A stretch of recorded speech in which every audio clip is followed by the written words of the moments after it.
The Taken at Gordon Manor, Episode 7. The Arrangement.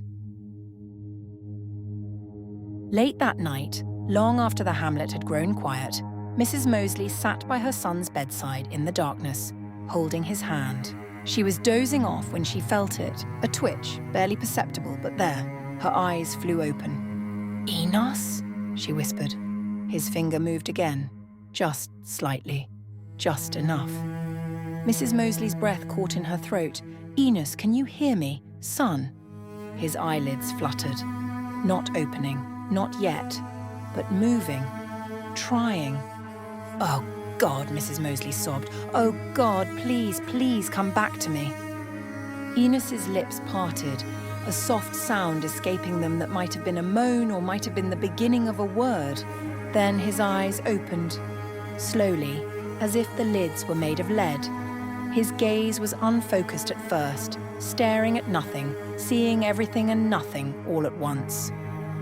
"Enos?" Mrs. Moseley gripped his hand tighter. "Can you see me? Can you hear me?" His eyes moved, found her face, and for the first time in days there was recognition there. "Ma," he whispered, his voice like dried leaves scraping against stone. Mrs. Moseley let out a sob and pressed his hand to her cheek. "You're back. Oh, thank God you're back." Enos's chest rose and fell with shallow, labored breaths. His lips moved again, forming words that came out broken and halting. "The light," he whispered. "The blue light. She was there." "Shh, don't speak, you need to rest." "No." Enos's hand twitched in hers, a desperate attempt at grip. "I saw her, Lady Celestina. I saw what she did." Mrs. Moseley's face paled. "What are you saying?" But Enos's eyes had already closed again, exhaustion pulling him back under like a tide. "Rest now," Mrs. Moseley whispered, though her hands trembled. "We'll talk in the morning." The next afternoon there was a knock at the Moseley cottage door. Mrs. Moseley opened it to find Gretchen standing there with her basket, as she had every day since Enos had fallen ill. "Gretchen, dear, come in, come in." Mrs. Moseley's face was brighter than Gretchen had seen it in weeks. "He's awake!" Gretchen's heart leapt. "Truly? Oh, thank God." She stepped inside and saw Enos sitting up in bed, propped against the wall with a thin pillow behind his head. He had colour back in his face, though his eyes still looked haunted. "Enos?" Gretchen set down her basket and moved to his bedside, relief flooding through her. "I've been so worried. How are you feeling?" "Better," Enos said, though his voice was guarded. "Thanks to your care, Ma says." "I'm just glad you're recovering." Gretchen pulled up the chair beside his bed. "You gave us all such a fright." Jim stood in the corner of the room, his arms crossed, watching Gretchen with an unreadable expression. "Gretchen," he said, his voice tight, "you should know what he's been telling us about that night." Gretchen looked between the brothers, her smile fading. "What about it?" "Lady Celestina," Enos said. "She's the one who did this to me. She's a witch, Gretchen. I saw her kill one of those creatures with my own eyes." Gretchen's face hardened. "That's not true." "It is true," Enos insisted, leaning forward. "I was there. I saw her with those black demon eyes, crushing that thing with a stone. She was cold, Gretchen. Cold as death itself."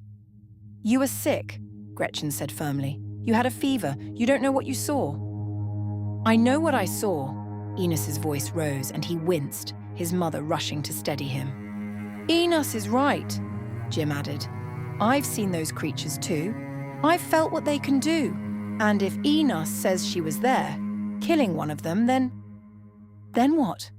Gretchen stood abruptly, her hands clenched at her sides. "Then you'll spread lies about a girl who's never done anything but good for this village? A girl who I've worked beside for years and know to be kind and gentle?" "Kind don't kill demons, Gretchen," Jim said. "She's not a witch." Gretchen's voice shook with anger. "I know her. Whatever Enos thinks he saw, he's wrong. He has to be wrong." "Why?" Enos demanded. Because she's a lady? Because she's rich? That don't make her innocent. No, because she's a good person. Gretchen grabbed her basket. I can't believe you're doing this. After everything that's happened, you're going to blame an innocent girl for what? Being in the wrong place? Having the misfortune of being seen by you? Gretchen, Mrs. Moseley began. No. Gretchen shook her head. I won't stand here and listen to you condemn her. She doesn't deserve this. She turned and left, slamming the door behind her. Word reached Higgins by evening that Enos Moseley had woken up. The next morning he made his way to the Moseley cottage, his mind troubled by all he'd heard, the lights, the creatures, the attacks on both brothers. He needed to hear Enos's account for himself. Mrs. Moseley let him in with a weary smile. Jim stood in the corner as before, watching as Higgins pushed a rickety old chair over to the bed next to Enos. The young man was sitting up on his own, more alert than the day before. You are looking well, Higgins said, as he wiped his brow with a handkerchief. Enos simply nodded. Higgins looked carefully at Jim, wondering if Enos could speak. Jim nodded for Higgins to continue. I understand that you and your brother have experienced some events with Lady Celestina, Higgins said carefully. Enos nodded, then smiled as he cocked his head to the side and closed his eyes, seemingly overcome by emotion. She is a witch, I have no doubt. That's a strong accusation, Higgins said. We have passed the days of stoning and burning Enos. We let the church and the constable handle such things. Higgins knew what he was saying meant they should allow Lord Grover, head over such things, to handle his own daughter's accusations. And it didn't sit right with him. But he was a reasonable and logical man, and his first instincts were always to get people to calm down first. Can you tell me what happened the night you fell to your sickbed? Enos began to sob. Higgins threw Jim another concerned look. Jim covered his face with his hand and turned away from his brother's tears. Come now, Enos. Tell Higgins what you know. It could help. Higgins felt sorry for the weeping man. He knew Enos to be tough on the exterior and never show much more emotion than any other man with a strong drink, laughing and the occasional angry outburst. I can't remember it all, Enos said through his tears. Just the light that she let rain down upon me.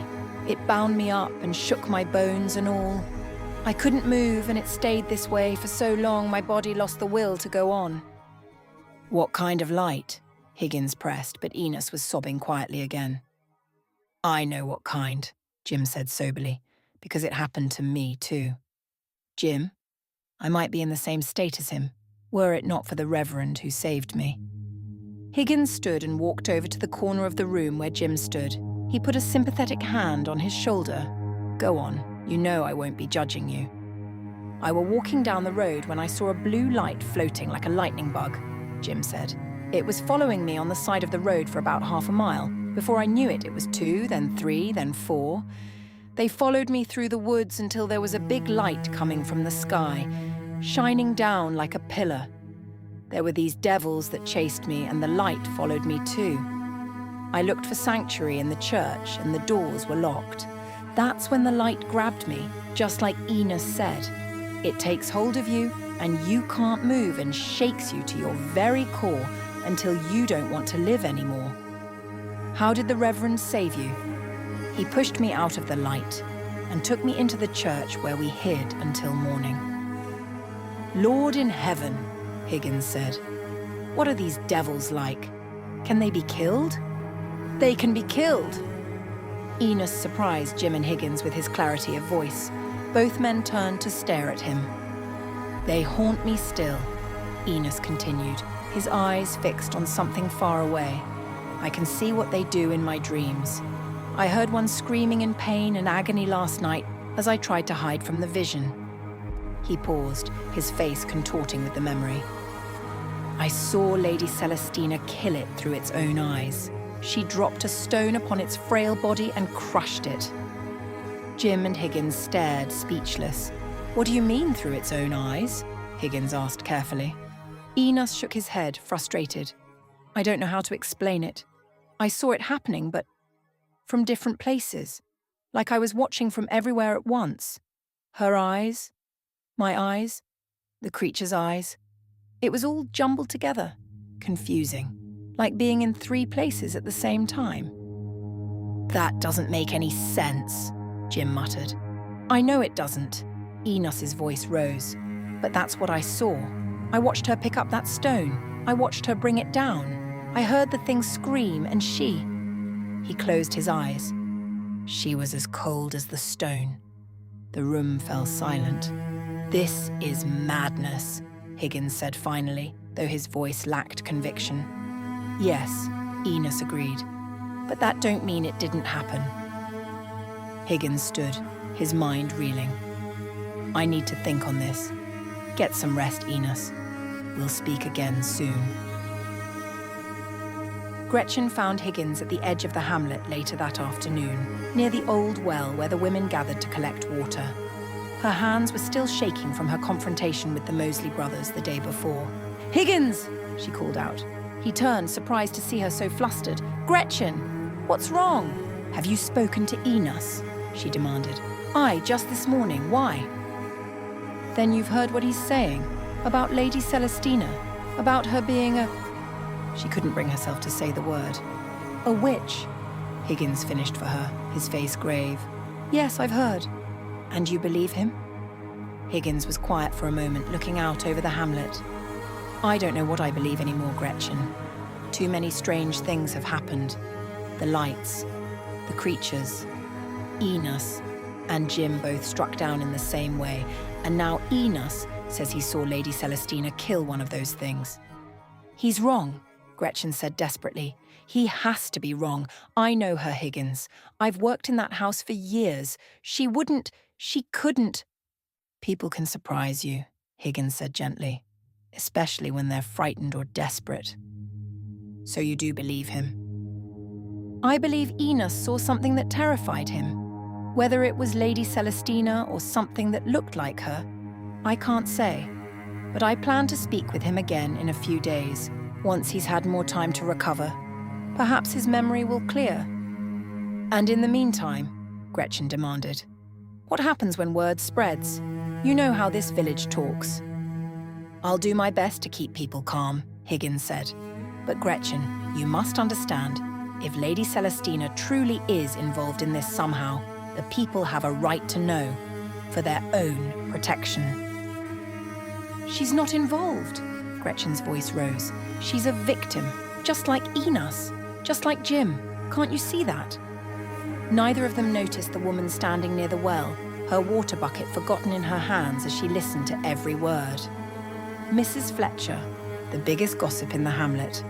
As Higgins and Gretchen continued their heated conversation, Mrs. Fletcher slowly backed away, her eyes wide, her mind already racing with what she'd just heard. Lady Celestina, killing demons, with her own hands. The witch accusations had been whispers before, but now they had teeth. Mrs. Fletcher hurried toward the market square, her bucket still empty, her tongue already loosening to spread the news. By nightfall, everyone in the hamlet would know. The Duke's daughter was a demon killer, a witch, and she was dangerous. It was 3 days since Celestina had learned she had no choice but to marry Manchester, and her thoughts had grown darker with each passing hour. Her mother was a wisp of a person now, only able to speak a few words, and the right side of her body was paralyzed, including her poor face that sagged. Celestina had resisted her father at first, throwing a flurry of fits, but in the end she agreed to do it for her mother. She did not, however, agree to be a wife to him, only to marry him. She stood by her window, staring out at the misty, dark morning below, and caught a slight movement in the distance. Her stomach dropped. He had arrived. She felt a cold chill shoot down her spine and elevate the hairs on her neck and arms. He had entered the house now. She could feel him. It was as if his movement was her own. Then she could hear him. "She hates me. How will this work?" The words echoed in her mind as clearly as if he'd spoken them aloud in the room with her. Celestina's hands clenched into fists. "I do hate you," she whispered to the empty room. As if summoned by her words, there was a knock at the door. "Tina," Ruth's voice. "Manchester is here. Father wants you to come down to the sitting room." Celestina closed her eyes and took a breath. Then she opened the door. The sitting room felt too small with all of them in it. Ruth stood by the window, Timothy near the fire, and Manchester in the center, his hands clasped behind his back. Celestina entered and felt his eyes on her immediately. "Tina," Ruth gasped, "be civil." "I do not have to be civil," Celestina said, her voice cold. "I only have to marry him for Mother's sake. And why did you agree to it, knowing I hate the very air you breathe?" Manchester flinched as if she'd struck him. "I did not believe your hate had reached such levels," he said, looking down. He seemed so very kind and sober that Celestina almost felt sorry for her behavior. "I believe that you will quickly see that I intend you no harm and only want to assist this great family in any way possible." He looked back up and held her gaze intensely. Celestina had a feeling of excitement and attraction shoot through her, but she held her head and face in a determined and uninterested manner. "Tina, stop this nonsense, please," Ruth pleaded. "Manchester is doing you a kindness." Celestina shot a pained and broken look at Ruth. "Because I am not marriageable, because I am insane." Then she turned her attention back to Manchester. "What is it about me that you just cannot leave alone? You haunt my memories, my dreams, and now my life." "Tina, stop it," Ruth demanded, coming between the two of them. "Manchester, please. Father agreed to make this right for you. Please don't take her comments to heart. She is in so much pain with the state of our mother." The words hit Celestina like a physical blow. "So that's what this is," she said slowly, understanding dawning on her face. "He is paying you." She scoffed, a bitter sound. Finally, she understood why he would return to take a broken and insane bride. Money. Her view of him dropped tenfold in that moment, but at least she understood him now. "What did you expect, Celestina?" Ruth said softly, cutting her to her soul. The room fell silent. Celestina turned and left immediately, her steps quick and determined. She didn't intend to see Manchester again until the wedding. Behind her, she heard Ruth apologizing to him in low tones, but she didn't care. Let them think what they wanted. She knew the truth now. As the folks of the hamlet played their merry music and danced around the fire that evening, Higgins sat stoically thinking about what things he had learned that day. He noticed his bonny wife laughing and drinking with the other ladies, but took no care to join her. He was far too deep in thought on what was happening to the people of Sussex. It all seemed to centre around Lady Celestina, but he knew her. He watched her grow from a little lass to a funny-faced young lady to the beautiful and kind woman he knew her to be today. And yet, everywhere she went, there was trouble and strange happenings. From the day she cursed the crow that was promptly struck by lightning to the mutilations of his sheep. And then the night Enos said she was there when he was taken by the blue light. Enos said he'd seen her with those eyes, the black eyes of the creatures, seen her kill one of them with a stone. Could it be true? Higgins didn't want to believe it. But too many strange things had happened to dismiss it all as coincidence. His train of thought was cut short as he noticed a few people staring at the sky, admiring a bright blue light. He snapped his head to the direction they were looking. Too big to be a star and too stagnant to be a shooting star was a glowing orb. "It's beautiful," he heard his wife say. More people gathered and stared at the light, admiring its light blue shining beauty. Higgins realized that it was drifting inland toward the fields. Without any warning, the light disappeared and reappeared near the ground, then shot off into the night sky, where it floated once more for a moment, and then shot off and out of sight in the other direction. "I've never seen a shooting star like that. Did you see it, love?" Mrs. Higgins said as she grabbed him by the arm, smiling. "No, I've never seen anything like that before." He felt cold inside, knowing that it was no shooting star, but the same light that Jim and Enos had experienced, and he wanted nothing to do with it. Come, dear, let's get home to bed. I'm a tired old man. That you are, farmer, she laughed. But Higgins didn't laugh with her. He looked back at the sky once more, searching for any sign of the blue light. The night was dark and clear, but he knew it was still out there, watching, waiting. Celestina went to bed early, exhausted from all of the emotional upset she'd had over the weeks. She lay down and closed her eyes. Moments later, she felt a strong breeze rush over her entire body, chilling her and snapping her eyes open. She couldn't tell where she was. It was windy and dark. She could feel stones underneath her feet and her nightgown whipping around her. She could smell the salty air of the sea. She steadied her breathing and went to take a step, but there was nothing beyond where her feet were set. Her breath was pulled out of her as she felt herself falling. For such a long distance, not knowing when she would hit the bottom or what the bottom would be. Suddenly she felt cold, ice enveloping her, and she tasted salt. She gasped, taking water into her lungs. She thrashed, but she couldn't see or tell which way led her to safety.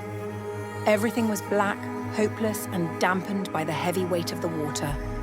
Her lungs fought to take in another breath, but she knew it would be more water. So she stopped fighting. She accepted the cold black death that was pulling her down. And although it hurt, she felt a little relief that it would all soon be over. First, the urge to cough and spew salt water from her lungs, followed promptly by the overwhelming urge to take in a breath, although her lungs still weren't clear of water. Gasp, cough, gasp. She couldn't see. Because it was dark, she couldn't cough anymore. She could only lie there and breathe. She felt someone pick her up and carry her, but she didn't feel anything else until she was in her own room. Still too tired to move, she could hear Ruth bustling about, removing her nightclothes. She wanted to ask what happened, how she ended up in the water, and how she ended up back in her home, but she was too spent to get the words out. Celestina woke to a bright room. She stared at the ceiling above her bed and let awareness take over her. It wasn't until she heard light breathing that she realized she wasn't alone. Lifting her head, she found Manchester sitting in his chair, sleeping soundly, his chin awkwardly tucked to his chest. She didn't want to engage with him, so she didn't want to wake him. She sat up as quietly as she could and began to exit her bed when Manchester looked up. Celestina froze. Manchester blinked a few times and sat forward but said nothing. "I'm not dressed," Celestina finally said. "We are engaged. That is no excuse. I care more for your safety than public scrutiny at the moment, Celestina." His voice was firmer and more chiding than she had ever heard from his lips. She swallowed hard and walked to her wardrobe, where she pulled out a housecoat and put it on, occasionally shooting Manchester a disapproving look. What did I do to deserve such derision? Celestina turned to face him, her hands gripping the housecoat tightly. How did I end up in the water? Manchester looked pained. You were on the cliffs. You stepped forward into the darkness, and there was nothing beneath your feet. You fell into the sea. And you happened to be there. Again. Her voice was cold. Just as you were in the woods. Always there when I need saving. How very convenient. Celestina, no, she cut him off.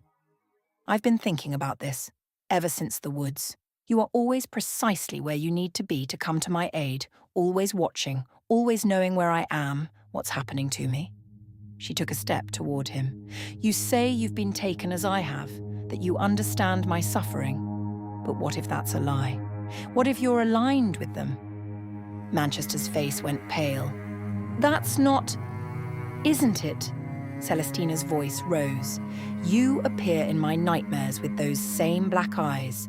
You know things you shouldn't know. You're always exactly where you must be to rescue me.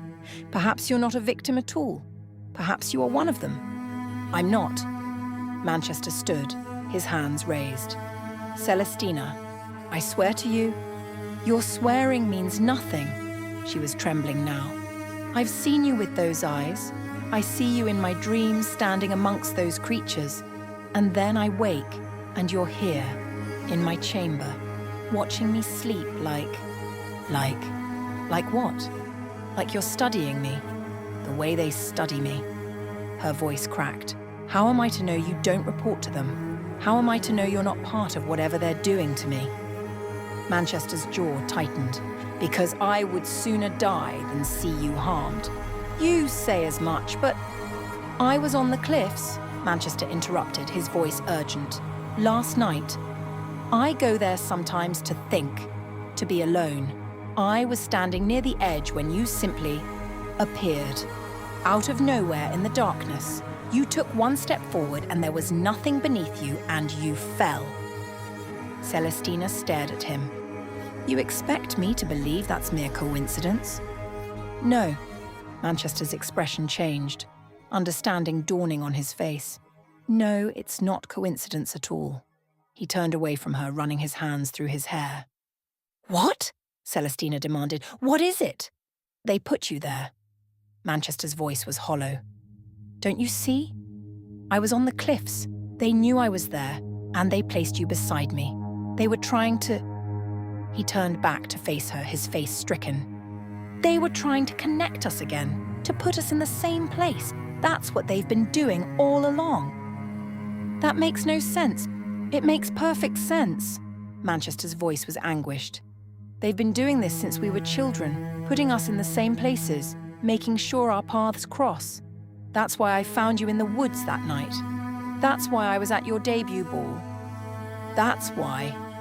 He stopped, horror written across his features. That's why you nearly died last night. Because I was standing in a dangerous place, and they put you there without understanding you couldn't see in the dark. Without understanding you didn't know where you were. Celestina felt her breath catch. You're saying this is your fault? Yes. Manchester's voice was barely a whisper. If I hadn't been on those cliffs, they wouldn't have put you there. You would have woken somewhere safe. But because I was there, because they wanted us near each other, they set you on the edge of a cliff in complete darkness and you... He closed his eyes. You nearly drowned because of me. The room fell silent. Celestina looked at him, really looked at him, and saw the guilt written deep into his face. The self-loathing. You couldn't have known, she said quietly. I should have understood it. I should have realized what they were doing. But I didn't, and now... He opened his eyes. Now you think I'm one of them. And maybe you're right to think it. Maybe I am helping them, even without meaning to. Maybe by existing, by being near you, I'm making you a target. Stop. Celestina's voice was firm. You're not one of them. How can you be certain? Because one of them wouldn't feel guilt for this, wouldn't care that I nearly died. She pulled her housecoat tighter. But I still can't trust you. I find I'm unable to. Not when everything about you is connected to them, to what's happening to me. Manchester nodded slowly. I understand. Do you? Celestina challenged. Do you truly understand what it's like to look at someone and not know if they're your salvation or your doom? To hear your thoughts in my head and not know if it's real or if they're putting them there? To see your face in my nightmares alongside those creatures? Yes, Manchester said quietly.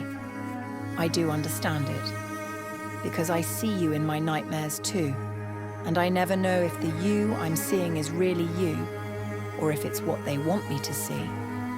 If our connection is real, or something they've manufactured. If any of this is real at all. Celestina felt something shift in her chest.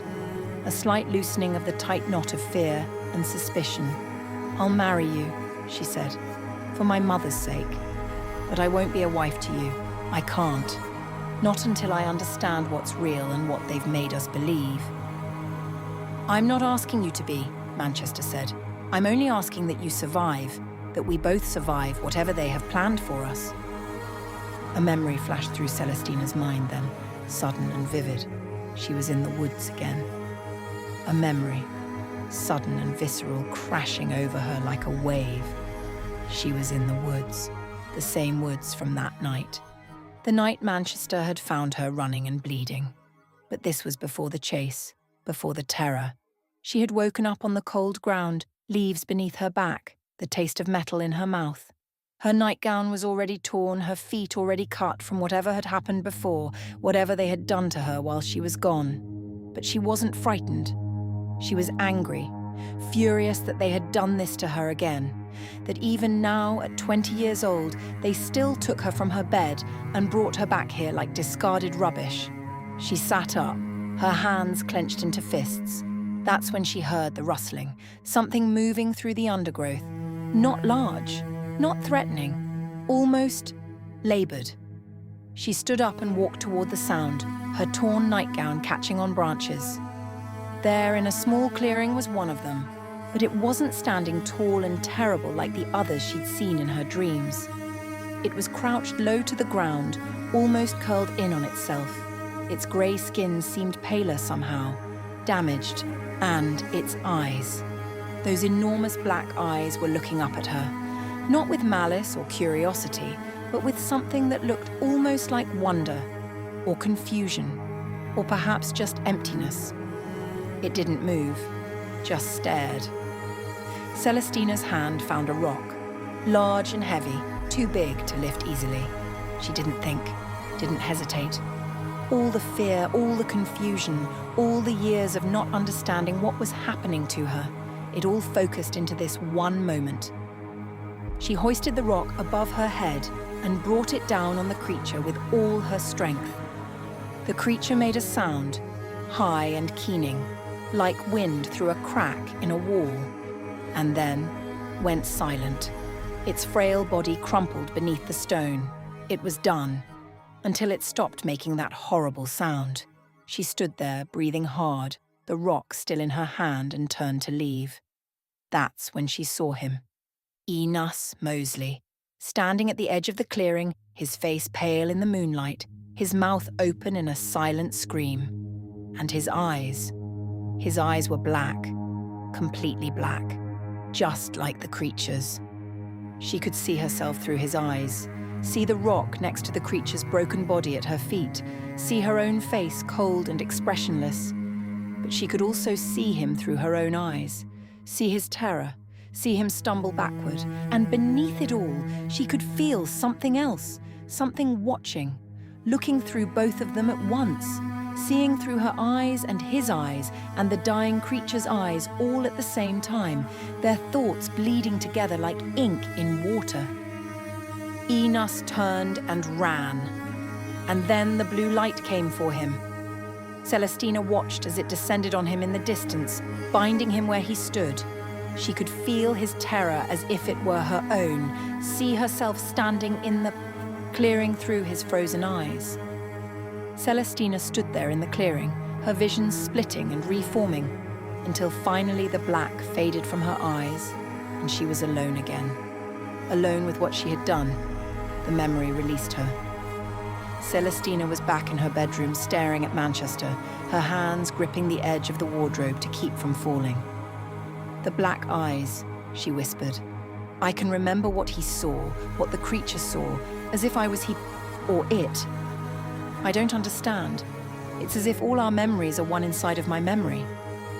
Manchester's face had gone ashen. You remember. That's why I can hear your thoughts sometimes, Celestina continued, her voice shaking. It's not you speaking to me. It's the connection they made.